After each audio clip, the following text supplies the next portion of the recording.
She's been coming into branches for the last few weeks taking money. She's not who she says she is. She's taken a lot of money from these people. She has an ID. It's clearly a fake ID. I guess what's going on with your account? I don't know. That's what I'm trying to figure out. All right. Do you have your ID with you? She has it. I was just going to turn it for you. Okay. He said he read you Miranda already. Do you understand all that? Okay. Would you like to speak with me for a few minutes? On April 6th, 2023, officers with the Delray Beach Police Department in Palm Beach County, Florida, responded to a Citibank branch after bank management identified a woman impersonating a legitimate account holder. Across roughly 3 months, the suspect had drawn more than $50,000 from multiple branches, depositing forged checks under someone else's identity and pulling the cash out immediately after each transaction cleared.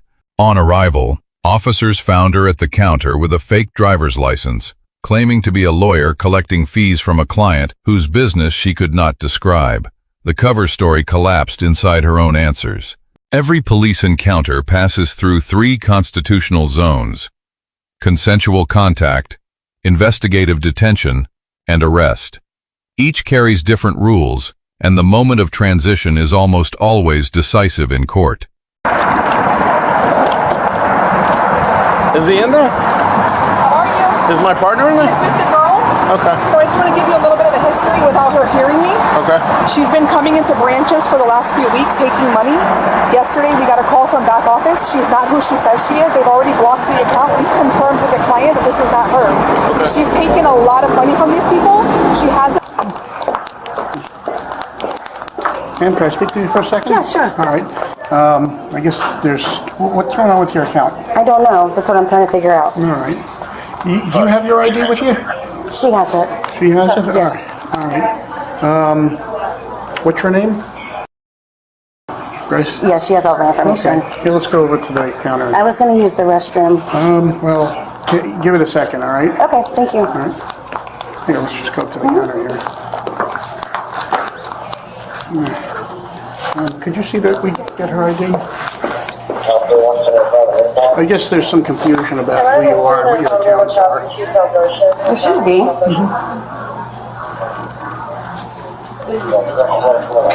Okay. Yeah. Can we go outside? No. Oh. Here, have a seat right here for me. Here, have a seat. Have a seat. All right. Now, who gave you this check? It's right here. Okay. And what did they give you the check for? I'm a lawyer, so. Okay. All right. So it's for services? Yes, sir. All right. And you live in Coral Gables right now? Yes, I have an Airbnb that I'm doing in Biscaya, Okay. so. All right.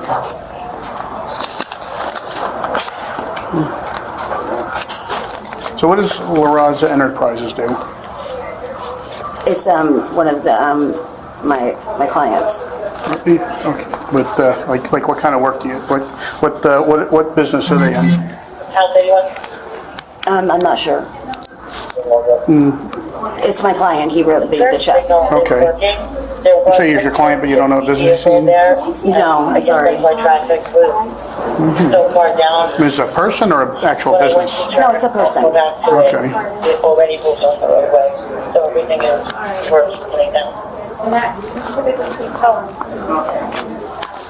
Oh, it's there.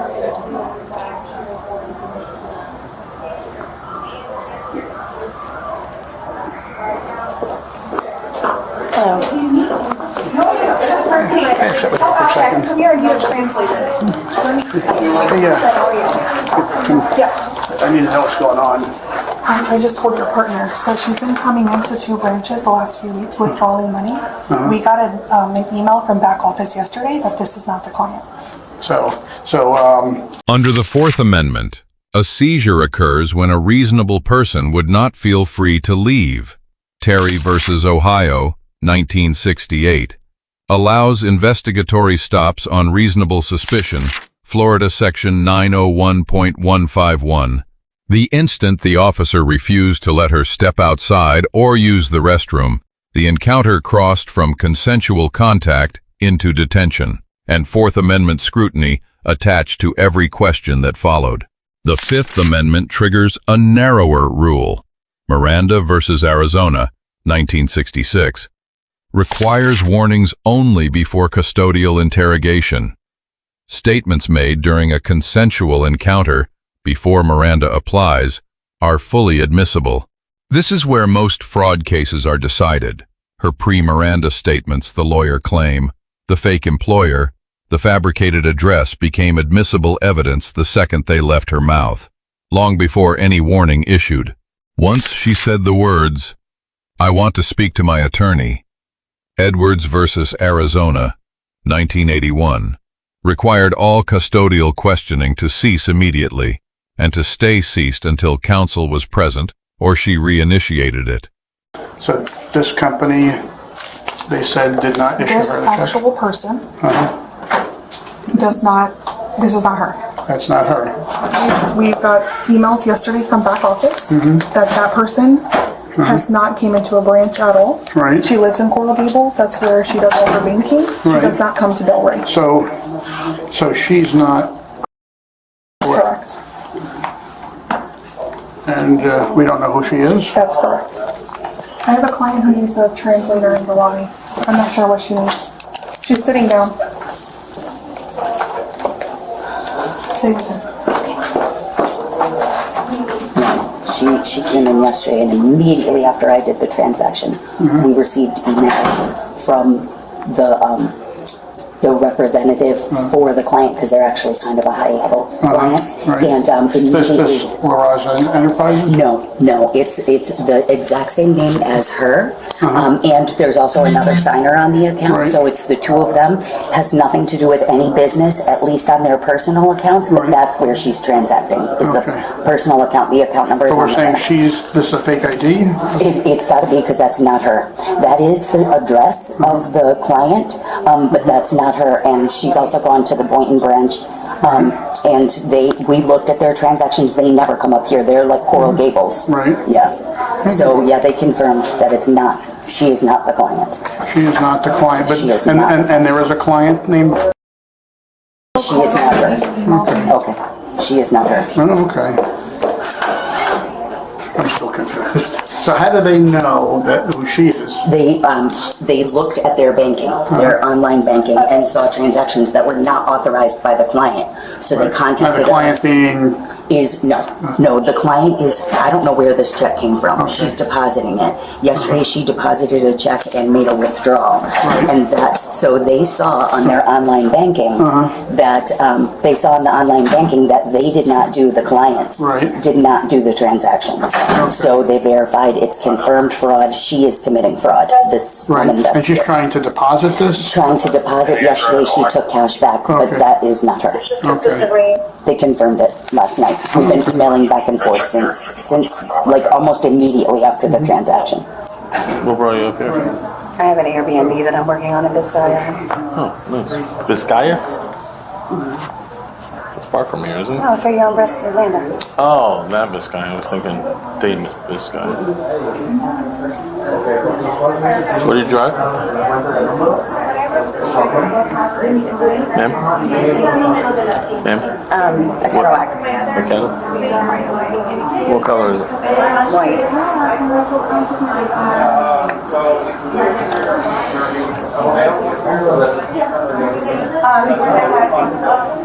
Let me just check this in the car on the computer. I'll be right back.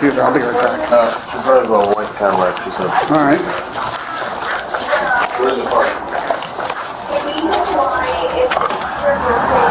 Cadillac out here.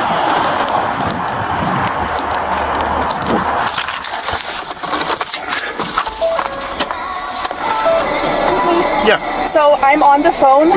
This client is right now in a police station in Miami right now. This, Florida Statute Section 817.568 governs criminal use of personal identification information, with penalty tiers escalating at $5,000, $50,000, and $100,000 in loss. Section 831.02 Uttering a forged instrument is a separate third-degree felony triggered the moment a forged check is presented for payment, whether or not the bank ultimately cashes the instrument. Section 831.01. Forgery itself is also a third-degree felony, targeting the falsification of the instrument at its creation.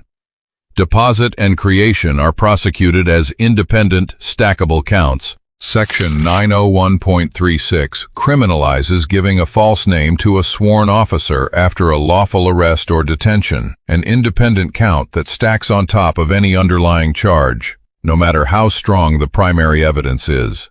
Any use of force is measured against Graham versus Connor, 1989. Objective reasonableness from the officer's perspective on the scene.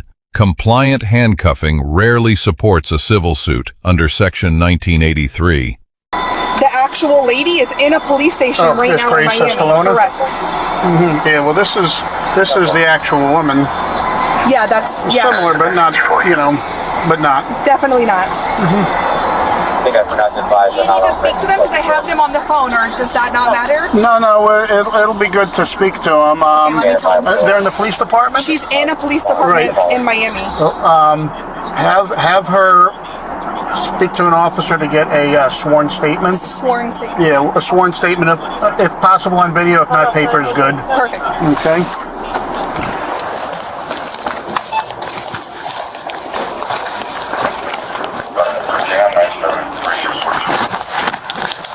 Alright, I think we figured this out.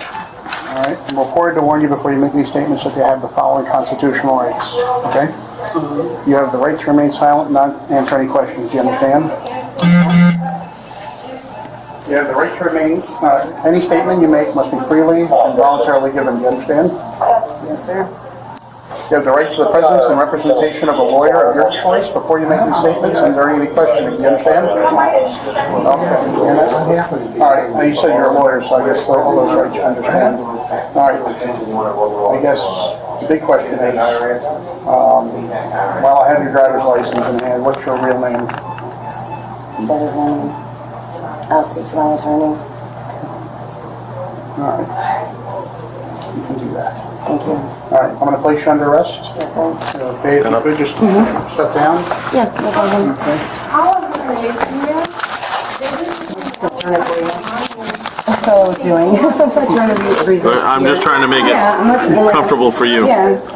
If you do it like you're praying, it's more comfortable. Grab this one. I should put these things down first. All right, I'm placing you under arrest for fraud. Okay. All right, what we're gonna do is I'm gonna collect some information. You wanna hang with her for a second while I get some of the supporting stuff? I guess you were here yesterday, you withdrew some money?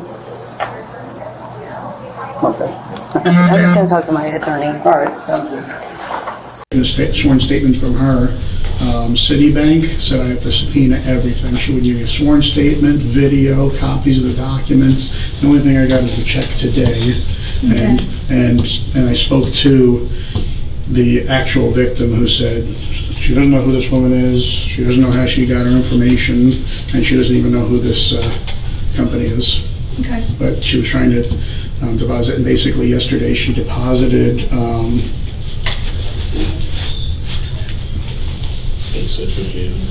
yesterday she deposited a $5,800 check from some company called Axio, and she withdrew $4,000 immediately after. So she stole $4,000, and today she was going to attempt to deposit that. We don't know how much she was going to withdraw. Okay. Okay? Did you read Miranda? Yeah. Okay. Okay. He said he read you Miranda already. Do you understand all that? Okay. Would you like to speak with me for a few minutes? No, I just want to talk to my attorney. Okay. And you said you did get her real name and everything? Mm-hmm. Okay. Okay. Thank you. The decisions. First, engaging questions before invocation. The choice to speak handed the state a full pre-Miranda statement. The alternative silence from first contact preserves the same evidence base without her voice added to it. Second, the invocation itself. Asking for counsel triggered Edwards and closed the interrogation window cold. Had she kept talking, every added admission would have compounded exposure at plea and sentencing. Third, refusing to give a false name and refusing to physically resist. That single choice blocked a second, independent charge under Section 901.36, a clean bonus count the state never got to file against her.